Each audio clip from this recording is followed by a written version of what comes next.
Galerinha, bora lá falar um pouco sobre esse assunto que a gente vê lá na nossa disciplina de geografia, que é a agropecuária no Brasil. E por que a gente estuda agropecuária em geografia? A gente estuda agropecuária em geografia justamente porque a agropecuária acaba influenciando a forma que determinado espaço vai tomar, né?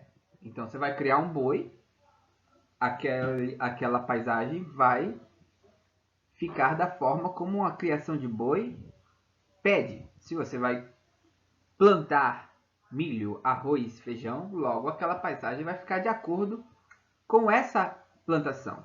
Então, como a gente sabe, geografia é a ciência do espaço, é a ciência que estuda a forma como o homem lidar ou o que o homem faz com o espaço. Então, logo, entender a agricultura e como a agricultura se comporta no Brasil e no mundo é algo de interesse da geografia. Tanto que se você for na imensa maioria dos cursos de geografia das universidades brasileiras, você vai ter lá uma disciplina, grupos de estudo voltado para a geografia rural. É um ramo do estudo da geografia, né? Só que aqui nessa viagem que a gente vai fazer, a gente vai focar no nosso país, no Brasil.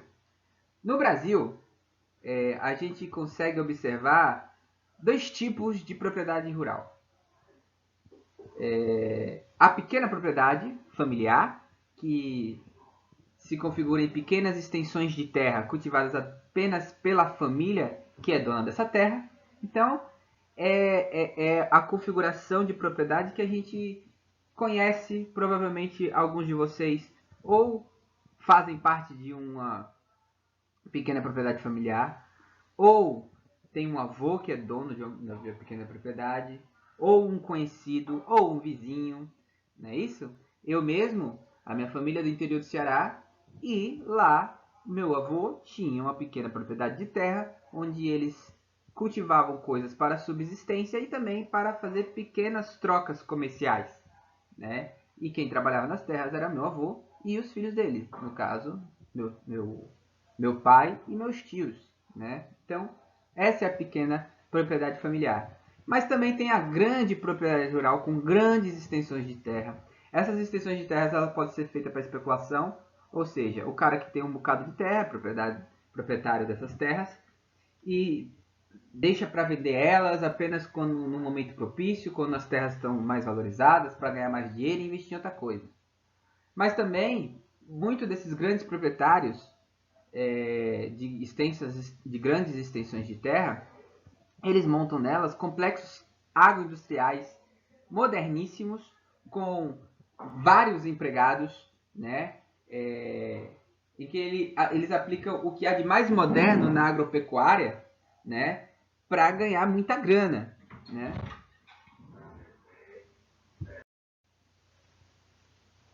E a gente também tem grandes propriedades de extensões de terra grandíssimas também para criar gado, muitas delas de forma intensiva, né? E aí eu queria que vocês entendessem também essa diferença de uma agropecuária extensiva e de uma agropecuária intensiva. A extensiva é quando você usa o que é de mais tradicional e simples na agropecuária. E a intensiva é quando você utiliza o de mais moderno nessa produção, né? Então esses são os dois tipos de propriedade rural, perdão, no Brasil. Para você ter uma ideia, a produção agrícola no Brasil, ou agropecuária, ela ocupa grande parte do PIB, ou seja, do Produto Interno Bruto. Ou seja, da grande parte da riqueza que o Brasil produz, que o Brasil possui, né? Então, grande parte da riqueza que o Brasil gera em todo ano vem da agropecuária, que durante 4 séculos era a principal fonte econômica do Brasil e nos últimos 2 séculos, esse que tem apenas 19 anos, e o século XX, diminuiu comparado com a indústria, mas que ainda é uma fatia muito importante da produção econômica brasileira. E se a agropecuária não vai bem, a economia brasileira também não vai bem, né? Tanto que a gente percebe nesse gráfico que a soja, que é o principal produto de exportação no Brasil, ocupa a primeira colocação como produto agropecuário que mais rende grana para o Brasil, com 35% de todo o valor de produção agrícola. Isso lá no ano de 2017, mas hoje em 2020 a coisa não é muito diferente. Até porque a soja é um produto de exportação, ou seja, o Brasil vende para outros países ganhando muita grana por conta disso, né?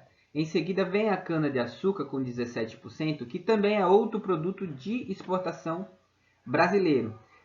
Como para quem lembra das aulas de história, a cana-de-açúcar ela foi durante muito tempo o principal produto de exportação no Brasil, dando muita grana para o Brasil, principalmente para os grandes fazendeiros, né? Hoje já não é bem assim, mas ainda tem uma fatia considerável da produção de riqueza no Brasil. Outro produto de exportação que vem mais lá embaixo é o café, que também teve uma época que foi o principal produto. Hoje já não é tanto, mas é um produto ainda bastante exportado. Ainda que também há o consumo interno desse café produzido no Brasil, ou seja, o café que é consumido aqui pelos brasileiros e que é comercializado no próprio país, né? Mostrando que o café ele é importante tanto para a exportação como para o consumo interno. A laranja, que você vê com 2,7% da riqueza agrícola do Brasil, ela, apesar de estar aparentemente nesse patamar não muito importante, ela se configura como um produto de extrema relevância para a produção econômica brasileira, pois o Brasil é um dos maiores produtores de laranja e um dos maiores exportadores de laranja do mundo, principalmente para fazer suco e derivados. Os outros produtos que a gente vê nesse gráfico, a grande maioria dele é para o consumo interno, como arroz, o feijão, o milho, por exemplo, que aparece com uma fatia importante dessa produção agrícola com 10%. Além do consumo interno das pessoas, o milho também é muito valorizado como ração para gado, como matéria-prima para a ração do gado. E o Brasil, conforme a gente vai ver ao longo do vídeo, é um país que é um grande produtor de gado, principalmente para exportação. Logo, dependendo da ração, e o milho é uma importante matéria-prima para a ração do gado, né? Isso é para a gente entender um pouco sobre o quanto é importante a produção agropecuária para o PIB, para a produção de riqueza e, por consequência, de emprego no nosso país.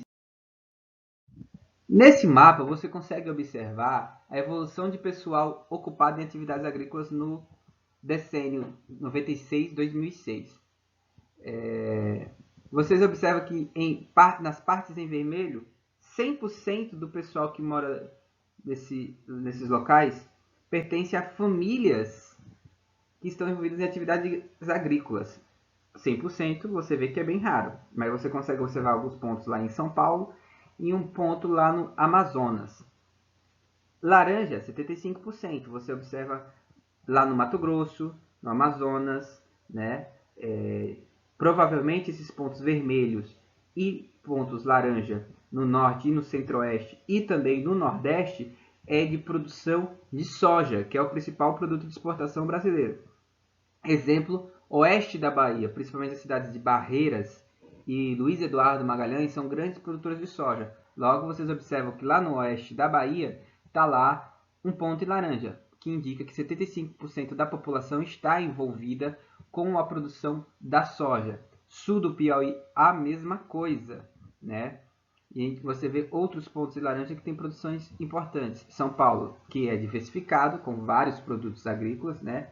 Desde de cana, café e outros produtos de extrema importância para a produção de riqueza no Brasil, né? E esses pontos cinza são pode ser ou locais urbanos, como também pode ser áreas de proteção ambiental, como você pode observar lá no Amazonas que há a floresta, que tem grande parte da sua extensão protegida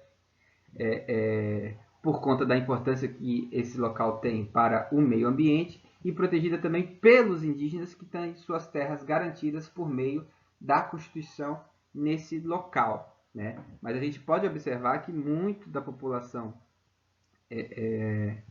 brasileira está envolvida com as atividades agrícolas, ainda que o Brasil tem potencial muito grande para o crescimento.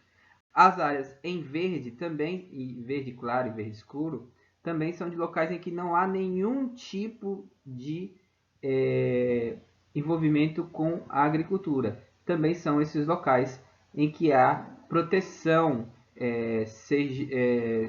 do meio ambiente, das comunidades indígenas, quilombolas, e que são locais que devem ser respeitados porque são direito desses povos terem essas terras, né? Bom, infelizmente o Brasil conhece uma realidade muito desigual no campo. Dados do Censo Agropecuário de 2006, o penúltimo que houve em nosso país, demonstra que há 4,4 milhões de estabelecimentos de agricultura familiar, ou seja, aquela pequena propriedade em que quem trabalha é a família ou dois agregados. São 84% do total, mas possui apenas 24% dessas terras, o que demonstra o quanto é desigual. Por quê? São apenas 800 mil propriedades patronais, ou seja, propriedades estas na mão de grandes produtores ricos e que possuem uma considerável força produtiva como empregado nessas suas propriedades, né? Que no total configura apenas 16% de todas as propriedades. Mas esses 800 mil possuem 70%, 76% de toda a terra destinada para a agricultura. Resumindo, a gente observa no Brasil que tem muita gente que quer trabalhar na terra, tem muita propriedade, pequena propriedade que quer trabalhar, mas que tem pouca terra. Enquanto tem pouca gente com grande parte das terras utilizadas para a agricultura no Brasil. Repetindo, de todos os estabelecimentos de agricultura no Brasil, há 4,4 milhões de agricultura familiar, que é 84% do total, enquanto há apenas 800 mil, menos de 1 milhão de propriedades, grandes propriedades, na mão de uma família rica, que é patroa de muitos dos empregados envolvidos na agropecuária no Brasil. Eles são minorias, são apenas 16%, mas eles têm 76% da terra que é destinada para a agricultura no Brasil. Ou seja, uma injustiça muito grande, porque tem poucos com muita terra e muitos com pouca ou nenhuma terra. Mais desigualdade no campo. Esses dados de 2006, lembrando que a gente também teve um censo em 2017, censo agropecuário, que é o censo agropecuário. É aquele esforço do Estado em fazer uma pesquisa, colhendo informações das pessoas envolvidas no ramo da agropecuária, né? E os dados de 2017, eles são mais recentes, mas não demonstram uma coisa muito diferente desses que a gente está usando lá de 2006. A gente percebe que a média do tamanho dos estabelecimentos agrícolas dos familiares, de pessoas, de pequenas unidades familiares, de poucas das pessoas menos privilegiadas economicamente, é de apenas 18 hectares. Então, o pequeno produtor e sua família tem pouca terra para cultivar, a média de 18 hectares. Enquanto os patronais, ou seja, aqueles grandes estabelecimentos agrícolas na mão de patrões que têm vários empregados trabalhando na terra, a média é de 308 hectares, sendo que muitos desses têm mais de 1.000 hectares de terra. Então, esses dados aqui reforçam que no Brasil tem pouca terra para muita gente e muita terra para pouca gente, né? Muita terra na mão de pouca gente, pouca terra na mão de muita gente, ou às vezes as pessoas que nem têm terra nenhuma. Você achou que acabou os dados sobre a desigualdade no campo no Brasil? Achou errado. Em 2011, apenas 16 milhões de pessoas da população economicamente ativa, PEA, ou seja, de todas as pessoas que produzem, que trabalham, estavam na zona rural. O que é muito pouco se a gente for lembrar que no Brasil tem mais de 250 milhões de habitantes. E a tendência é que isso se mantenha, mesmo com uma melhoria mínima nos governos democráticos lá do PSDB e do PT, né? Agora, a tendência é que isso piore, porque a propriedade familiar no Brasil não está sendo mais valorizada. Ela conheceu alguma valorização nos governos lá de Itamar, de Fernando Henrique, Lula e Dilma, mas teve um probleminha no governo de Michel Temer, porque no Brasil tinha dois ministérios. O do desenvolvimento agrário, que favorecia o pequeno produtor, e o da agricultura, que favorece o grande produtor. O Michel Temer foi lá e acabou com o Ministério do Desenvolvimento Agrário, que favorecia o pequeno produtor, fazendo com que seu governo consiga concentrar mais esforços para o grande produtor. Fora que o atual presidente Jair Bolsonaro ele foi eleito com apoio dos grandes proprietários e dos políticos que apoiam esses grandes proprietários, que são chamados ruralistas. Logo, a gente já observa que o governo atual favorece mais os grandes proprietários em detrimento dos pequenos proprietários. As relações de trabalho na zona rural. Bom, quem trabalha na terra agropecuária no Brasil? E que tipo de trabalho a gente observa nessas propriedades? A gente observa o trabalho temporário, que é aquela pessoa que trabalha em determinada roça, em determinado cultivo, de forma temporária. Às vezes ela passa um período na colheita, na safra, na plantação e colheita de um produto, aí colhe o produto, acaba, vai para outro, não é isso? Então, isso é muito comum no Brasil. Eles são volantes, que volantes é aquela pessoa que está sempre mudando de lugar atrás de alguma coisa, no caso, emprego na zona rural, né? E esses trabalhadores temporários não têm nenhum tipo de direito trabalhista, que é férias, 13º, CLT, aumento, entre outras coisas. Como exemplo, a gente cita os boias-frias.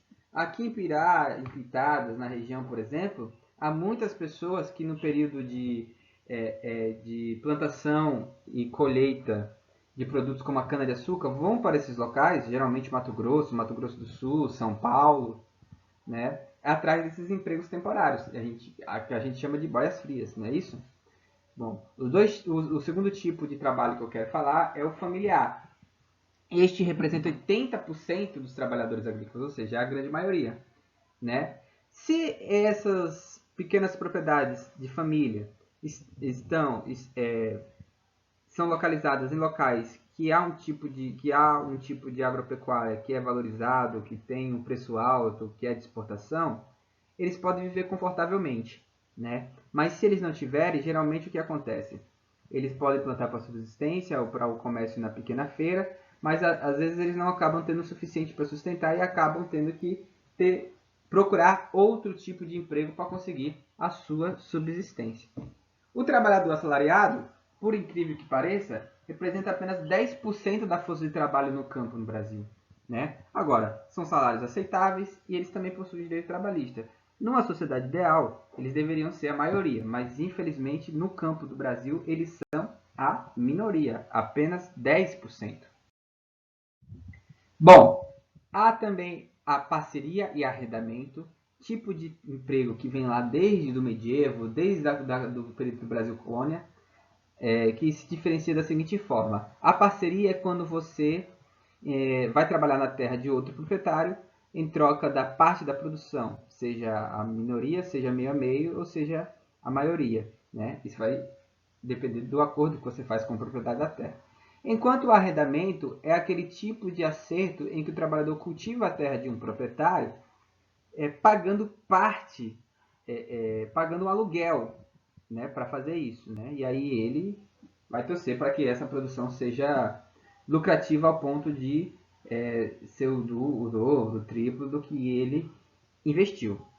Infelizmente, há um outro tipo de relação de trabalho no campo do Brasil, que é o trabalho escravo. E que no Brasil geralmente acontece da seguinte forma. Uma pessoa promete a um desempregado que ele vai ter um emprego em tal lugar, essa pessoa acaba levando esse desempregado para esse local, e quando ele chega lá, ele conhece o patrão, que fala, olha, eu gastei um dinheiro para você vir para cá, você me deve esse dinheiro e você vai pagar isso trabalhando. E tudo que você consumir aqui vai ser do meu armazém, geralmente é assim que ocorre, e tudo que você consumir vai ser dívida que você vai ter que pagar com trabalho. Ou seja, essa pessoa nunca vai conseguir pagar essa, com todas as aspas do mundo, dívida, né? Fora que essas pessoas elas são sujeitas a morarem em locais com péssimas condições de moradia, com péssimas condições de alimentação, além da possibilidade de sofrerem com castigos físicos caso eles entrem em confronto com essa situação. É o que mais ou menos é demonstrado nessa charge do cartunista Angeli, né? O que a gente observa é que caso alguém denuncie o trabalho escravo, que, entre aspas, nessa charge é tida como uma mentira, ela vai ser castigada fisicamente com 200 chibatadas, lembrando a situação que se configurou no Brasil durante o período colonial, imperial, na triste fase brasileira em que a escravidão era legalizada.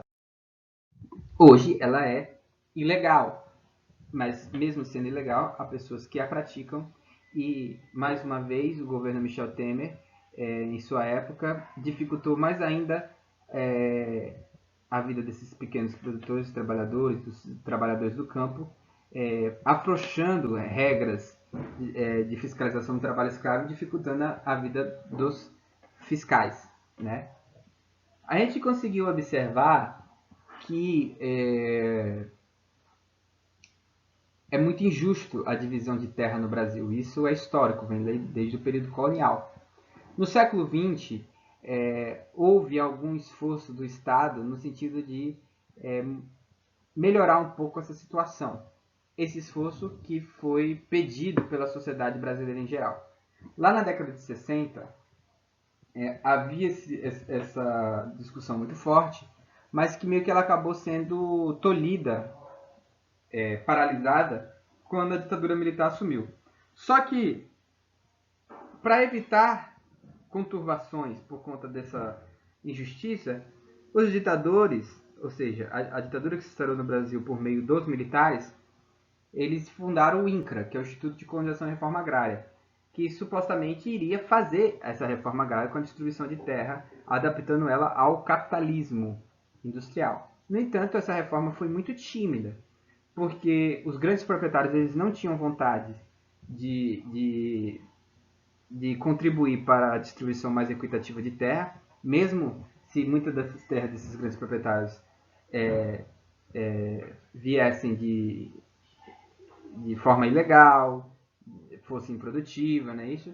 E o próprio governo militar, apesar de ter fundado o INCRA, não se mostrou muito ativo no sentido de fazer com que essa distribuição de terras fosse feita, né? Mesmo assim, a sociedade passou a exigir que isso ocorresse, principalmente na década de 1980, quando o Brasil passou por uma redemocratização. E aí começou a surgir alguns movimentos pedindo para que houvesse uma distribuição mais igual da terra, entre elas o MST, o Movimento dos Trabalhadores Sem Terra, que é o mais importante movimento nesse sentido, né? E aí, quando o Brasil se tornou democrático, em 85, depois aprovou uma Constituição em 1988, nesta foi aprovada diversas medidas para que fosse incentivada a distribuição mais equitativa da terra, né? Só que muitas das vezes isso não é efetivado e esses movimentos acham por bem ocupar terras improdutivas para ver se acelera esse processo de desapropriação e aceitamento dessas famílias que iriam trabalhar nessas terras. Por lei, como é que isso deve ocorrer? Ao ser detectada uma grande extensão de terra improdutiva, isso deve ser notificado, o Estado vai ter que fiscalizar e comprovar que essa terra está sendo improdutiva e, dessa maneira, pagar uma indenização ao dono dessa terra para que essa terra passe a ser produzida por diversas famílias que ou plantem para a sua subsistência ou plantem para o comércio, principalmente o comércio de consumo interno, né? Então, essa é a forma que se deve ser feita a reforma agrária no Brasil, né? Até porque toda propriedade ela tem que dar uma contribuição, perdão, toda propriedade ela tem que dar uma contribuição social para a população e para o Estado, seja pagando imposto, seja fazendo com que a terra plante o alimento que alimenta, perdão, pela redundância, que a população brasileira consome. Então, quando determinada parte de terra não é produtiva, ela é ilegal. Logo, é feito esse movimento para desapropriar do seu dono, por meio de uma indenização, e repassada para famílias que não possuam, famílias devidamente cadastradas em programas, para que ela possa aproveitar essa terra, né? Só que a gente sabe que o Estado brasileiro não avança nesse sentido, é devagar nesse sentido. E aí esses movimentos, eles surgem para ocupar essas terras para ver se acelera todo esse processo. E é um processo, não é um processo ao léu. Então, tipo, se um grande produtor tem uma grande extensão de terra e essa terra é inteiramente utilizada para a produção, o Estado e nem os movimentos sociais podem ocupar suas terras, né? E os movimentos sociais eles agem de acordo com a lei, né? Se você observar algum movimento, seja do sem terra, seja de qualquer um, que invada uma terra que ela é produtiva, esse movimento está ilegal, pois terras produtivas, seja lá qual for a extensão dessa terra, ela não pode ser ocupada. Aí sim já é um crime. Mas se um determinado trecho de terra ele não é aproveitado, ele é ilegal. Logo, ele é comprado pelo governo, pelo Estado, para que o Estado repasse às famílias que precisam de terra para plantar e conseguir o seu sustento. E aí são vários quesitos. Por exemplo, uma terra que é extensa e que não possui plantação e que não seja tão fértil para uma produção em larga escala industrial, ela é propícia para ser ocupada por, por pessoas que ainda não possuem essa terra, né? Mas se for terras do pequeno produtor, por exemplo, o pequeno produtor que trabalha para o seu sustento, apenas para o sustento da família, consumo interno, consumo no comércio local, esse não pode ter sua terra invadida de jeito nenhum. Assim como o pequeno produtor ou o pequeno proprietário de pequena extensão de terra que não utiliza essa terra, perdão, não utiliza essa terra para produção, por exemplo, mas que tem seu sítiozinho que para você passar o final de semana, para o lazer, se é uma pequena extensão de terra, ele também não ele também não ele também não vai ter sua terra invadida, ele também não vai ter sua terra ocupada. Então, os movimentos de trabalhadores sem terra, eles seguem esses preceitos entre os outros movimentos de luta por terra, né? E se você conhece algum que não segue esse preceito, ele está ilegal. Mas a grande maioria, o que a gente observa no Brasil, dos movimentos, o próprio MST, ele segue estritamente esses ditames da lei, né? Na hora de ocupar uma terra, para a aceleração do processo de desapropriação, né? E passada dessa terra para esses assentamentos, essas famílias, para que essas famílias possam conseguir o seu sustento. No Brasil, há outros dois tipos de ocupação da terra. Há os poceiros, aqueles que ocupam terras improdutivas, né? Para acelerar, é o que geralmente os sem terras fazem, né? Então, se eles seguem esses preceitos que eu falei anteriormente, tá tudo belezinha. Mas aí tem os grileiros. Os grileiros são aquelas pessoas que forjam documentos dizendo que esses documentos comprovam que eles são donos de determinada extensão de terra, né? De forma ilegal para tomar a posse dessas terras, né? Seja produtivas ou improdutivas, né? Eles forjam documentos. Então isso acontece, por exemplo, muito lá no norte do país, né? Pessoas que eles compram eles pegam um pedaço de terra, fazem como se fosse um documento da época, colocam dentro da caixa cheia de grilos para que os grilos, caguem, façam xixi, roam esses papéis para que eles pareçam antigos, para eles dizer que eles são proprietários de terras há muito tempo. Isso é um crime e é passivo de punição. Nesse gráfico, vocês observam a quantidade de famílias no Brasil que já são assentadas. Você vê que no Norte e Nordeste é a maioria, né? Geralmente, e justamente são locais em que há a ocupação menor, assim como também há menos produção, né? Você vê que já no Sudeste e no Sul são menos famílias. Isso ainda é muito insuficiente perto da quantidade de famílias que esperam ter terras no Brasil. Aí vocês observam nesse gráfico a forma como é distribuída as terras no Brasil. Vocês observam que essa barra em vermelho claro são pessoas que possuem a partir de 1.000 hectares de terra. Ou seja, é a maioria. A maioria das pessoas, ou a maioria dos estabelecimentos no Brasil são de mais de 1.000 hectares. Para vocês perceberem o quanto é concentrado as propriedades rurais no Brasil. Isso é uma triste realidade. Você vê que a minoria é as pessoas que possuem 10 hectares. Mas, como a gente viu anteriormente, é a maioria de pessoas, né, que possuem esse tipo de propriedade, mas são pessoas que são maioria, mas que têm a minoria da terra. E as pessoas que em minoria possuem grande parte das terras no Brasil. Bom, como a gente viu anteriormente, a soja é o principal produto de exportação no Brasil.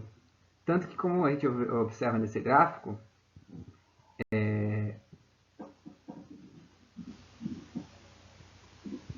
de cereais leguminosas e oleaginosas, que é o grande foco de produção no Brasil, né? Então, feijão, arroz, milho, soja, entre outros, como aveia, centeio, né? Amendoim. E a gente observa que os estados que mais produzem é Mato Grosso, Paraná, Rio Grande do Sul, Goiás, Minas Gerais, Mato Grosso do Sul. Realmente, principalmente Mato Grosso, Paraná, Rio Grande do Sul e Goiás, são estados que produzem muitos grãos, principalmente lá a soja. A gente observa que a Bahia, apesar de não estar entre os maiores, está numa posição importante, lá com seu 4,1%. Essa produção está toda lá no oeste baiano. Né? E no gráfico em pizza, em que fala sobre as regiões, você vê que o sul e o centro-oeste são os grandes campeões, principalmente o centro-oeste. E você observa lá, voltando no gráfico em barra, que os estados do centro-oeste são aqueles que possuem mais, que estão na frente.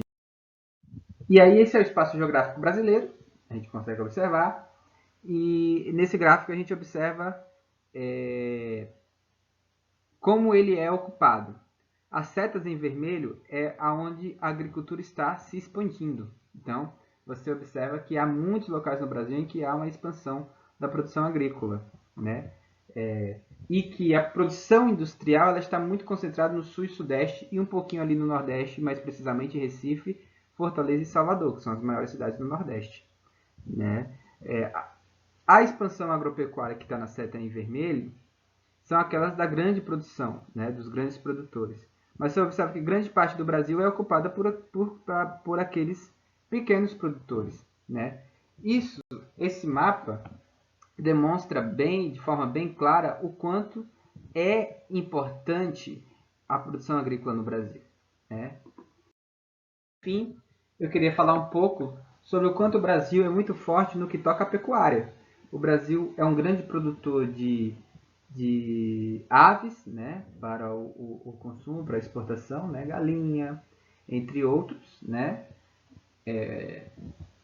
e também de gado bovino. Né. A criação de aves é o que há de mais forte no Brasil, no que toca a criação de animais, mas o gado bovino é o que tem um destaque importante, apesar de estar atrás da criação de aves, né?